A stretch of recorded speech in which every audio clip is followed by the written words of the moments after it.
Dear students, कल हम पढ़ रहे थे प्रेसिडेंट के बारे में पढ़ा था हमने, और प्रेसिडेंट के बारे में हमने उनकी जो क्वालिफिकेशन पढ़ ली थी, ठीक है। और हमने पढ़ा था कि भारत का नागरिक होना चाहिए, 35 वर्ष की आयु होनी चाहिए और लोकसभा सदस्य बनने की योग्यता होनी चाहिए, ठीक है। उसके बाद हमने ये पढ़ा था कि उसका जो इलेक्शन किस प्रकार होता है। तो इलेक्शन में एक हमने बात की थी कि एक इलेक्टोरल कॉलेज होता है जिसमें लोकसभा राज्यसभा के निर्वाचित सदस्य भाग लेते हैं, सभी राज्यों की विधानसभाओं के निर्वाचित सदस्य भाग लेते हैं, और यूटी यूनियन टेरिटरी यानी केंद्र शासित प्रदेश के जो है जहाँ पर विधानसभाएं हैं वहाँ के निर्वाचित सदस्य भाग लेते हैं, ठीक है। हमने प्रोसेस पढ़ी थी कि कौन सी प्रोसेस से इनका इलेक्शन होता है। तो प्रोसेस का नाम हमने पढ़ा था कि इनके लिए जो प्रोसेस होती है उसका नाम है सिस्टम ऑफ प्रोपोर्शनल रिप्रेजेंटेशन, ठीक है। तो प्रोपोर्शनल रिप्रेजेंटेशन के द्वारा उनका जो है चुनाव होता है, ठीक है। तो सिंगल ट्रांसफर, अब ये सिस्टम होता क्या है तो उसके बारे में हम पढ़ेंगे कि सिंगल ट्रांसफरेबल वोट सिस्टम क्या होता है। तो वोटिंग सिस्टम क्या होगा इनका, इसका वोटिंग सिस्टम जो होता है, हमने बात की थी इलेक्टोरल कॉलेज अब तो जो होता है चुनाव करवाता है। अब वोटिंग सिस्टम जो होता है उसको हम, ये आपके लिए जानना जरूरी है कि सिंगल ट्रांसफरेबल वोट सिस्टम होता क्या है। सिंगल ट्रांसफरेबल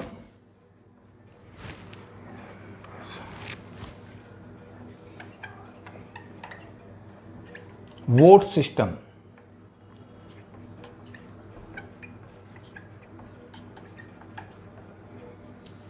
देखिए सिंगल ट्रांसफरेबल वोट सिस्टम का मतलब ये हो गया कि जो विधानसभा के जो भी वोटर हैं, लोग राष्ट्रपति को वोट देने वाले कौन कौन से वोटर होंगे, आपने पढ़ा है कि लोकसभा के सभी सदस्य निर्वाचित सदस्य और राज्यसभा के निर्वाचित सदस्य, सभी राज्यों की विधानसभाओं के निर्वाचित सदस्य, और उसके साथ साथ केंद्र शासित प्रदेश जहाँ पर विधानसभा हैं वहाँ के जो सदस्य हैं निर्वाचित सदस्य राष्ट्रपति के चुनाव में वोट देते हैं, ठीक है। तो अब एक बात हमने और पढ़ी की थी कि प्रोपोर्शनल सिस्टम जो है वो क्या होता है, आनुपातिक प्रतिनिधित्व प्रणाली जो है उसके लिए अपनाई जाती है। अब उसके साथ साथ सिंगल ट्रांसफरेबल वोट सिस्टम क्या होता है। सिंगल ट्रांसफरेबल वोट सिस्टम एक अलग से सिस्टम होता है जो आपके सरपंच या वार्ड पंच या अन्य चुनाव में प्रयोग नहीं होता है, एमएलए या एमपी के चुनाव में नहीं होता है। वो केवल एक राज्यसभा सदस्य जो हैं उनके लिए इनका प्रयोग होता है इस सिस्टम का। राज्यसभा मेंबर्स के लिए जो है इस सिस्टम का प्रयोग होता है, सिंगल ट्रांसफरेबल वोट सिस्टम का। और एक राष्ट्रपति के जो इलेक्शन है उसमें भी इसी का प्रयोग होता है। अब इस सिस्टम में होता क्या है, the elected member of parliament, state legislature and legislature of the union territory will elect the president through a special election procedure known as single transferable vote system, ठीक है। तो राष्ट्रपति के चुनाव में जो इलेक्टोरल कॉलेज होता है, इलेक्टोरल जो कॉलेज होता है उसमें हमने पढ़ा था कौन कौन भाग लेते हैं। एक तो लोकसभा प्लस राज्यसभा के इलेक्टेड मेंबर, ठीक है, ये भाग लेते हैं, प्लस स्टेट की जो लेजिस्लेटिव असेंबली है कौन कौन भाग लेते हैं, the legislature of union state legislature,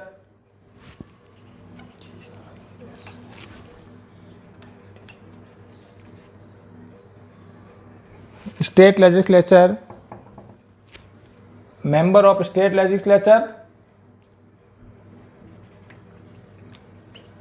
plus union territory के जो लेजिस्लेचर मेंबर होते हैं, लेजिस्लेचर ऑफ यूनियन टेरिटरी,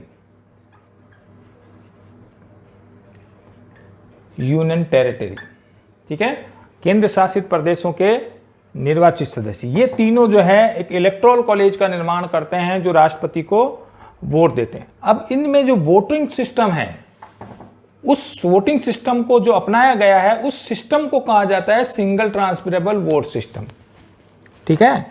अब इसमें होता क्या है, इस सिस्टम में क्या होगा कि जितने मेंबर हैं उन सभी को वोट दिया जाएगा। इन this election voting is done through secret ballot. इसमें एक बैलेट पेपर होता है, ठीक है, गुप्त मतदान होता है, एक बैलेट पेपर होता है जिसमें जितने कैंडिडेट खड़े होते हैं उन सबका नाम होता है उस बैलेट पेपर में, ठीक है। जैसे हमने बात की थी चार कैंडिडेट खड़े हैं, ठीक है, जैसे ए, बी, सी और डी, 4 कैंडिडेट खड़े होते हैं, ठीक है। अब इसमें क्या होगा कि किसी एक को वोट नहीं देना है। एमएलए एमपी में तो, सरपंचों में तो क्या होता है, चारों में से किसी एक को वोट देते हैं तो उसके सामने सील लगा देते हैं अपने इसको वोट दिया, ठीक है, बाकी 3 खाली छोड़ते हैं। जबकि इसमें क्या होता है कि जितने मेंबर हैं उन सबको क्या दिया जाता है, सबको वोट दिया जाता है। वोट किस आधार पे, प्रेफरेंस के आधार पे, वरीयता के आधार पे, ठीक है। अब जिसमें कोई व्यक्ति बी को पसंद करता है तो उसको फर्स्ट नंबर प्रेफरेंस दे देगा, डी को दूसरे नंबर पे रखना चाहता है तो उसको सेकंड नंबर पे दे देगा, उसकी वरीयता तय करेगा। सी को थर्ड नंबर पे रखता है और ए को 4th नंबर पे रखता है। तो चारों को वोट मिल गया, बात समझ में आ गई, चारों को वोट मिल गया, यानी सभी को वोट देता है, लेकिन वो पहले नंबर पे किसको चाहता है उसको पहला नंबर फर्स्ट प्रेफरेंस देगा, दूसरे नंबर पे चाहता है उसको सेकंड प्रेफरेंस देगा, तीसरे नंबर पे चाहता है उसको थर्ड प्रेफरेंस और चौथे नंबर पे जो है उसको 4th प्रेफरेंस देगा, ठीक है। तो चारों को वोट मिल गया, लेकिन प्रेफरेंस के आधार पर, वरीयता के आधार पर किसको पहले नंबर पे वो चाहता है। अब जो जीतना वाला व्यक्ति को क्या होगा, जीतने वाला व्यक्ति वो माना जाएगा जो एक कोटे को पूरा करता है, उसको कहते हैं minimum quota. Minimum quota, minimum quota जो प्राप्त करेगा वही जीता हुआ माना। मिनिमम कोटा क्या है, कितने कैंडिडेट खड़े हैं उनमें से एक निर्धारित वोट जिसको मिल जाएंगे वो जीता हुआ माना जाएगा। तो पहली बात तो आपके ये समझ में आ गई कि भाई जितने कैंडिडेट खड़े होते हैं राष्ट्रपति के इलेक्शन में, 3 है, 4 हैं, 2 हैं, तो सब दोनों को ही वोट मिलता है। 2 है तो दोनों को ही वोट दिया जाएगा, लेकिन प्रेफरेंस के आधार पे कि फर्स्ट नंबर पे किसको है, सेकंड नंबर पे किसको है, ठीक है। अब वोटों की काउंटिंग होगी, वोटों की गिनती होगी, और वोटों की गिनती में जीता हुआ वही माना जाएगा जो एक मिनिमम कोटा प्राप्त कर लेता है। अब पढ़ेंगे मिनिमम कोटा क्या हो, ठीक है। तो in this election voting is done through secret ballot and to become successful in the election the candidate has to option a minimum Kota.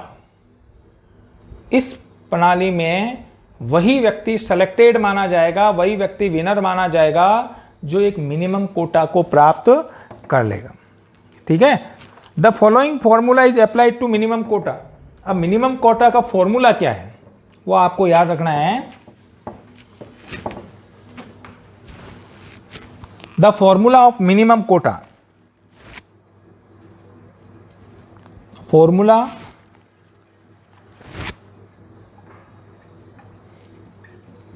Of minimum Kota,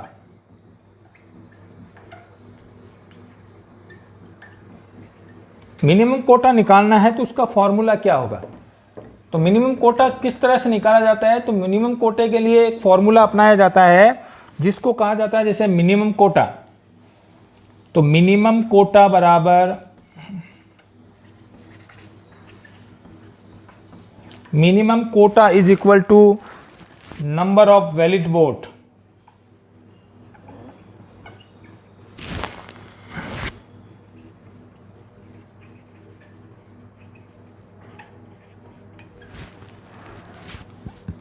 casted,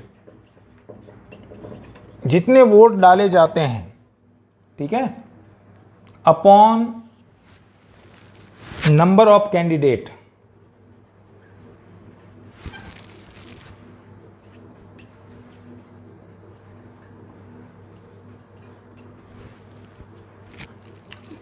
contesting the election।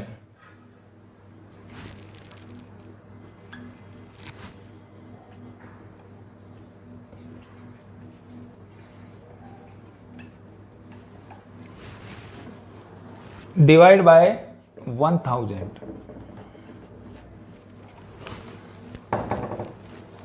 यह है मिनिमम कोटे का formula, याद रखना है इसको। कभी 2 number का प्रश्न आता है, ज्यादातर इसमें प्रश्न आता है मिनिमम कोटे का फॉर्मूला क्या है।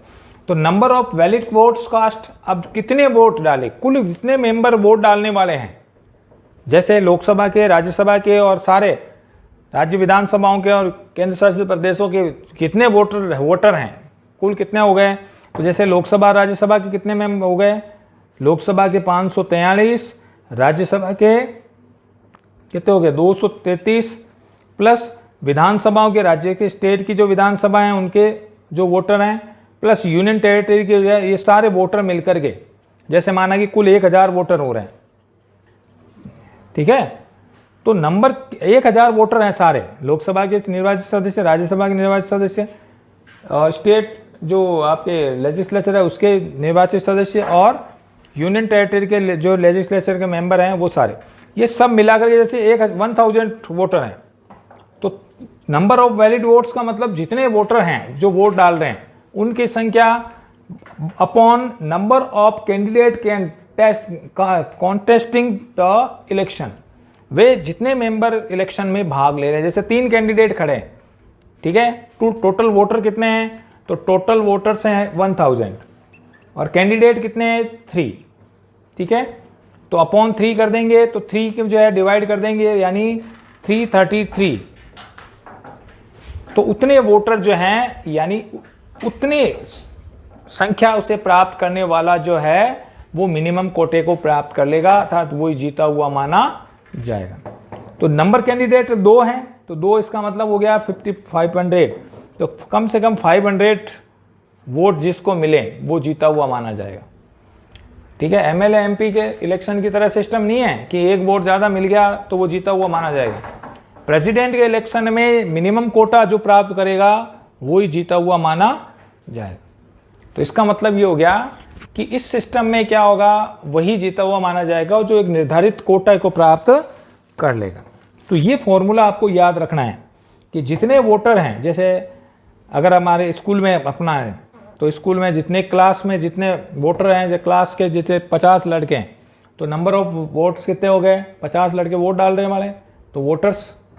और कैंडिडेट कितने खड़े हैं, कैंडिडेट मान लें कि 3 कैंडिडेट खड़े हैं, तो 3 से डिवाइड हो जाएगा, 50 वोट 3 से डिवाइड हो जाएंगे, यानी जीतने वाला कितने हो गए, कम से कम 16, यानी 17 वोट जो लेके आएगा वो जीता हुआ माना जाएगा। तो इतने वोटर कम से कम होने चाहिए। तो ये आपका कोटा जो है, ये मिनिमम कोटे का फॉर्मूला है। क्या है, इसको इंपॉर्टेंट क्वेश्चन है, आता है, कई बार आता है कि number of valid votes casted, जो वैध मत हैं जो डाले जा रहे हैं, upon number of candidate contesting the election, कितने कैंडिडेट्स जो हैं वो जो चुनाव में भाग ले रहे हैं, जो चुनाव में खड़े हैं, उससे डिवाइड किया जाता है 1000 बाय 1000, डिवाइड बाय 1000, ठीक है। तो इसको हम कह सकते हैं मिनिमम कोटा। इसी सिस्टम से जीता हुआ माना जाएगा। अब जैसे मैंने 2 कैंडिडेट खड़े हैं, 1000 वोटर हैं और 2 कैंडिडेट खड़े हुए हैं, तो जीतने वाले को आधे से अधिक यानी 501 वोट जो मिलेगा वही जीता हुआ माना जाएगा। आधे से अधिक जो वोट प्राप्त कर लेगा वो जीता हुआ माना जाएगा, ठीक है। नेक्स्ट बड़ी कक्षाओं में हम पढ़ेंगे कि ये ट्रांसफरेबल सिस्टम क्या होता है, इसमें वोटों को ट्रांसफर किया जा सकता है, ठीक है। अब ये हो गई बात आपके चुनने की तरीका, चुनने के सिस्टम आपको याद रखना है, कौन वोटर कौन होते हैं, कैसे वोट डाला जाता है। तो एक इलेक्शन हम क्या हमने पढ़ा है कि एक इनको चुनने के लिए एक जो है क्या कौन सा तरीका अपनाया जाता है, एक इलेक्टोरल कॉलेज होता है जो चुनाव में भाग लेता है, जो राष्ट्रपति को वोट देता है, उसके मेंबर कौन होते हैं जो कम हमने चर्चा कर ली थी, ठीक है। और उसके बाद सिस्टम जो है, कौन सा सिस्टम अपनाया जाता है उसको भी हमने पढ़ लिया था, ठीक है। इसके इलेक्शन सिस्टम को क्या किस नाम से जाना जाता है, इसके इलेक्शन सिस्टम को हमने पढ़ा था कि चुनाव में जो तरीका है वो क्या होगा कि जो सिंगल ट्रांसफरेबल वोट सिस्टम से इसका जो है इलेक्शन किया जाता है। तो सिस्टम का नाम क्या होगा, the system of proportional representation by single transferable vote system. ये पूरा बड़ा नाम लिखना है आपको, पूरा नाम। तो राष्ट्रपति के चुनाव में उस तरीके को, इस सिस्टम को अपनाया जाता है। अब बात आती है आपके, ये तो हो गया चुनने का तरीका, अब उसे हटाने का तरीका क्या है, राष्ट्रपति को हटाने के लिए एक तरीका अपनाया जाता है जिसे कहते हैं इम्पीचमेंट। ठीक है, तो अगला पॉइंट आपके आ गया, पांचवा पॉइंट जो है, procedure to remove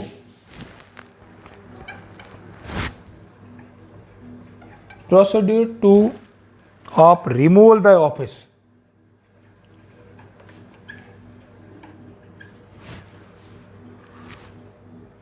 removal from office, अपने पद से हटाना। ठीक है, उस सिस्टम को किस नाम से जानते हैं, उस सिस्टम का नाम याद रखना है, उसे कहते हैं इम्पीचमेंट।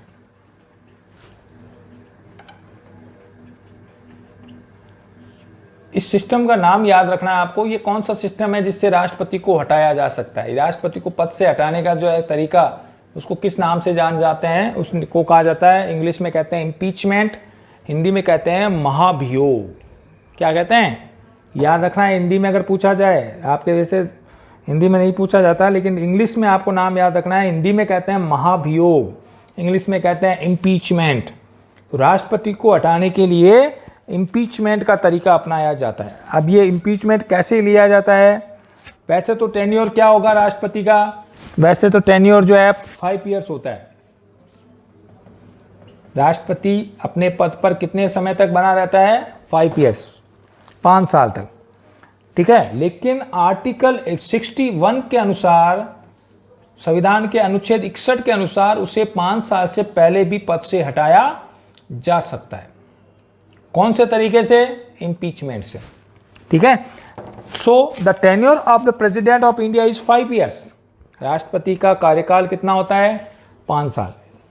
एक राष्ट्रपति 5 वर्ष तक अपने पद पर बना रहता है। भारत में राष्ट्रपति का कार्यकाल 5 वर्ष होता है, अमेरिका में 4 वर्ष ही होता है।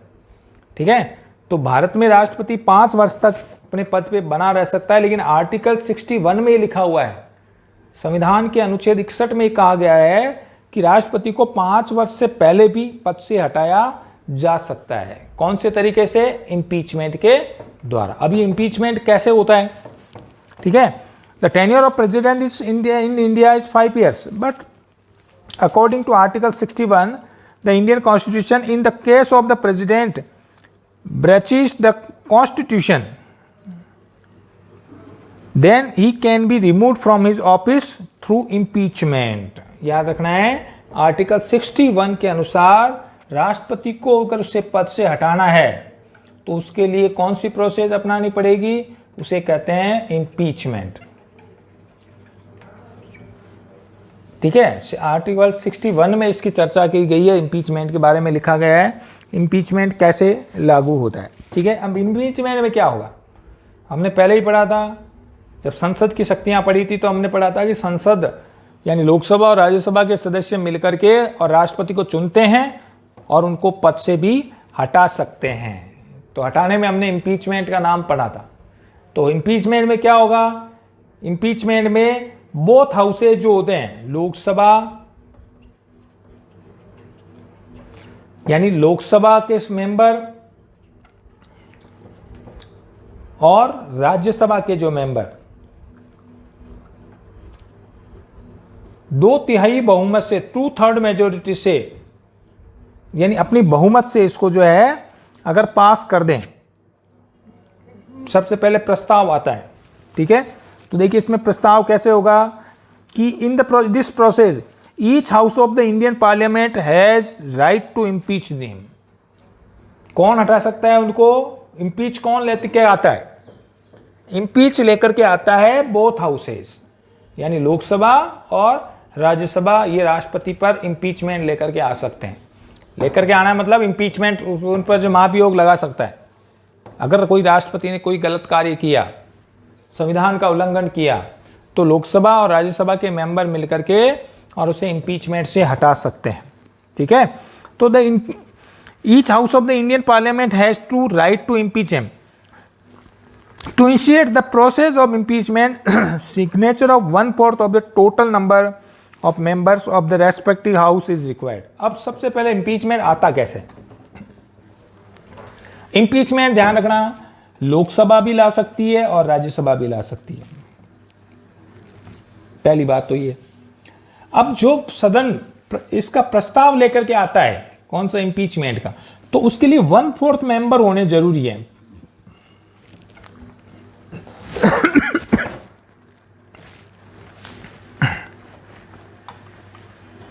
तो कितने मेंबर होने चाहिए, कितने मेंबर के सिग्नेचर होने चाहिए इम्पीचमेंट लाने के लिए? जैसे लोकसभा इम्पीचमेंट ला रही है राष्ट्रपति पर, तो उसके लिए कितने मेंबर्स की हस्ताक्षर होने चाहिए, कितने मेंबर्स के सिग्नेचर होने चाहिए? 1/4 मेंबर्स के। जैसे लोकसभा में 543 मेंबर्स मौजूद हैं, तो 543 में से 1/4 मेंबर, 1/4 लगभग हो गया आपके 132-33 हो गए लगभग। तो मेंबर पहले तो एक 1/4 मेंबर तो उस पर साइन होने चाहिए कि भाई हम राष्ट्रपति पे इम्पीचमेंट लेकर आ रहे हैं, ठीक है। तो 1/4 मेंबर तो ला रहे हैं, पहले प्रस्ताव लेकर के आ रहे हैं कि भाई राष्ट्रपति को हटाना है, और हम 133 सदस्य चाहते हैं कि राष्ट्रपति को पद से हटाना। अभी तो केवल प्रस्ताव आया, अब प्रस्ताव में अब उसके बाद क्या होना चाहिए, इसकी 14 डेज बिफोर सूचना इसको राष्ट्रपति को दी जानी चाहिए, ठीक है। किसी राष्ट्रपति पर महाभियोग लेकर आया है तो 14 दिन पहले राष्ट्रपति को इसकी सूचना दी जानी चाहिए कि भाई हम आप पर महाभियोग लेकर के आ रहे हैं, आपको पद से हटाना है। तो प्रस्ताव लाने के लिए कितने मेंबर चाहिए? 1/4 मेंबर, ठीक है। फिर इसकी पूर्व सूचना राष्ट्रपति को 14 दिन पहले देनी चाहिए, भाई हम आप पर महाभियोग लेकर के आ रहे हैं, आप कोई अपना पक्ष रखना चाहते हो तो रख सकते हो, ठीक है। और फिर उससे हाउस जो है, जिस हाउस में वो लेके आया जा रहा है, उसमें 2/3 मेजोरिटी से वो पास होना चाहिए। बात समझ में आ गई? पहली बात तो इम्पीचमेंट कोई भी लेकर, दोनों सदनों में से, दोनों हाउस में से कोई भी ला करके आ सकता है। लोकसभा भी ला सकती है राष्ट्रपति में महाभियोग, और राज्यसभा भी ला सकती है। अब प्रस्ताव लाने के लिए 1/4 मेंबर के सिग्नेचर होने चाहिए जिस सदन में वो प्रस्ताव लेकर के आया जा रहा है। लोकसभा ला रही है तो लोकसभा के 1/4 मेंबर प्रस्ताव लेकर के आए, ठीक है। दूसरी बात, 14 दिन पूर्व उसके राष्ट्रपति को उसकी सूचना देनी है कि भाई हम आपको, ऐसे नहीं है कि जिस दिन राष्ट्रपति आया उसको कह दिया भाई आज तुम्हारे खिलाफ महाभियोग लेकर आए, नहीं, 14 डेज बिफोर जो है इसकी इंफॉर्मेशन राष्ट्रपति को दी जानी चाहिए, ठीक है। दे दी, 14 दिन हो गए, 14 दिन पहले सूचना लेकर के आए, 14 दिन बाद उस पर चर्चा होगी, डिस्कशन होगा, और फिर उस सदन में, उस हाउस में वो 2/3 मेजोरिटी से पास होना जरूरी है। 2/3 मेजोरिटी मतलब लगभग कितने हो गए? 66% लगभग। मान के चलो आप 350 से 400 लोकसभा लेकर के आ रही है तो 350 लगभग मेंबर, 400 मेंबर चाहिए। अब वो उस 2/3 मेजोरिटी से वो उस हाउस में पास हो गया। अब वो जाएगा किस हाउस में? सेकंड हाउस में, दूसरे हाउस में जाएगा। अब राज्यसभा में भी वो कितने मेजोरिटी से पास होना चाहिए? 2/3 मेजोरिटी से पास। जब इसने भी पास कर दिया, लोकसभा ने भी और राज्यसभा ने भी 2/3 से पास कर दिया उसको, तो इसका मतलब उसी समय से राष्ट्रपति अपने पद से हटा हुआ माना जाएगा। इस पूरी प्रक्रिया को, इस पूरी प्रोसेस को किस नाम से जानते हैं? इम्पीचमेंट। बात समझ में आई? अब इसको नोट्स के रूप में कैसे लिखेंगे? सबसे पहले तो बोथ हाउस में से किसी भी हाउस में आ सकता है इम्पीचमेंट। इम्पीचमेंट लाने के लिए जो हाउस लेकर के आ रहा है उसमें 1/4 मेंबर जो है, उस हाउस के 1/4 मेंबर उस पर सिग्नेचर होने चाहिए, ठीक है। 14 डेज बिफोर इसकी इंफॉर्मेशन राष्ट्रपति को देनी चाहिए, भी हम आप इम्पीचमेंट ला रहे हैं। अब लेके आ गए, 14 दिन हो गए पूरे। अब 14 दिन के अंदर फिर चर्चा होती है उसमें, और फिर वो उस हाउस में 2/3 मेजोरिटी से पास होना चाहिए। अगर पास नहीं हुआ तो यहीं रुक जाएगा, इम्पीचमेंट लागू ही नहीं हो, वो दूसरे हाउस में जाएगा ही। हाँ, अगर वो पास हो गया 2/3 मेजोरिटी से उस हाउस में, अब वो जाएगा सेकंड हाउस में। सेकंड हाउस पर भी अगर चाहे तो उसको रोक सकती है। सेकंड हाउस में भी वो 2/3 मेजोरिटी से पास होना होगा, तो यानी दोनों हाउस ने पास कर दिया 2/3 मेजोरिटी से, तो अब इसका मतलब उसी समय से राष्ट्रपति अपने पद से हटा हुआ माना जाएगा। बात समझ में आ गई? तो इसको लिखेंगे कैसे अपन? इसको कह सकते हैं कि each house of the Indian parliament has to the right to impeach him. ये बात हमने पहले ही पढ़ ली कि ईच हाउस, दोनों में से कोई भी हाउस राष्ट्रपति पर इम्पीचमेंट ला सकता है। ठीक है।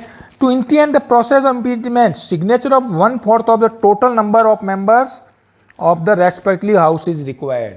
कितने मेंबर चाहिए कुल हाउस के, जिस सदन में वो लाया जा रहा है उसके 1/4 मेंबर चाहिए इम्पीचमेंट को जो है क्या करें, प्रस्ताव लाने के लिए। ठीक है, ठीक है, जो प्रस्ताव लेके आ रहा है ना, जो to initiate the process signature of 1/4 member of total number, 1/4 सदस्यों के हस्ताक्षर होने चाहिए।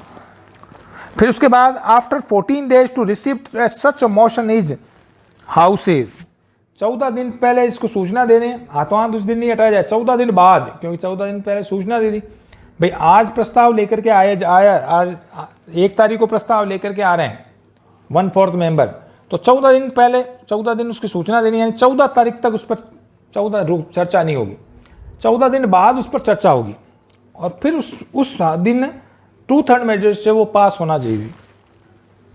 ठीक है, तो फिर उसके बाद क्या होगा, 14 days to receipt of such motion of the house discussion will take place in the house, 14 दिन बाद उस पर डिस्कशन होती है उस हाउस में। ठीक है, in the house where impeachment motion has been moved and if the impeachment motion gets pass into 2/3 majority of the member of the respective house, जब वो 14 डेज पूरे हो जाएंगे इस पर डिस्कशन होगी, उस दिन वो 2/3 मेजॉरिटी से उस हाउस में पास हो जाना चाहिए। अब उसमें आप हाउस हो गया, अब वो जाएगा सेकंड हाउस में। ठीक है, then the motion will be sent to the second house, उसके बाद मोशन जो है वो दूसरे सदन में जाएगा। The second house will either examine these charge itself, second house भी जांच कर सकता है भाई जो आपने किस कारण से राष्ट्रपति को हटा रहे हो, तो वो कारण बताएंगे भाई इस कारण से, तो सेकंड हाउस की जांच करेगा कि भाई इस कारण से आप हटा रहे हो, उस कारण सही है या नहीं है, तो वो भी क्या करेगा, आइदर एग्जामिन दीज चार्जेज, उस जो उस पर मुकदमा लगाया, जो उस पर चार्ज लगाया गया है उसकी जांच करेगा। And it will appoint a special committee to do इस, सेकंड हाउस क्या कर सकता है, इसके लिए एक कमेटी बना सकता है कि भाई जो फर्स्ट हाउस ने जो इम्पीचमेंट लागू किया है, जो कारण बताया है वो कारण सही है या नहीं है, तो वो एक कमेटी के द्वारा इसकी जांच कर सकती है। ठीक है, if the allegation against the president are approved and the second house also accept the impeachment motion of 2/3 majority, अगर सेकंड हाउस ने जांच कर ली और उसने भी पाया कि भाई वास्तव में सही है, सही कारण से हटाया जा रहा है, और वो भी 2/3 मेजॉरिटी से उसको पास कर दे, तो इसका मतलब राष्ट्रपति अपने पद से हटा हुआ माना जाएगा।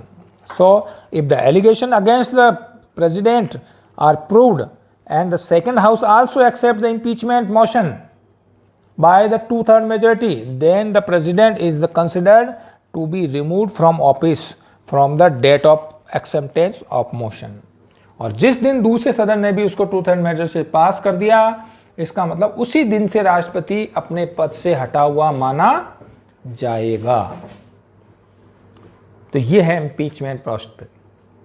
3 नंबर का प्रश्न आ सकता है, what is the process of the impeachment, या which process the president remove their post या देयर ऑफिस, किस तरीके से राष्ट्रपति को उससे पद से हटाया जा सकता है। तो हमने पढ़ा है कि वैसे तो राष्ट्रपति का टेन्योर 5 ईयर्स होता है, लेकिन आर्टिकल 61 के अनुसार राष्ट्रपति को कौन से तरीके से हटाया जा सकता है, इम्पीचमेंट से। ठीक है, इम्पीचमेंट क्या होता है, पहली बात तो इम्पीचमेंट बहुत हाउस में आ सकता है, लोकसभा या राज्यसभा में। ठीक है, कैसे होता है, सबसे पहले जब इम्पीचमेंट प्रोसेस लाया जा रहा है, प्रस्ताव मोशन लाया जा रहा है, तो 1/4 मेंबर उसके हस्ताक्षर होने चाहिए।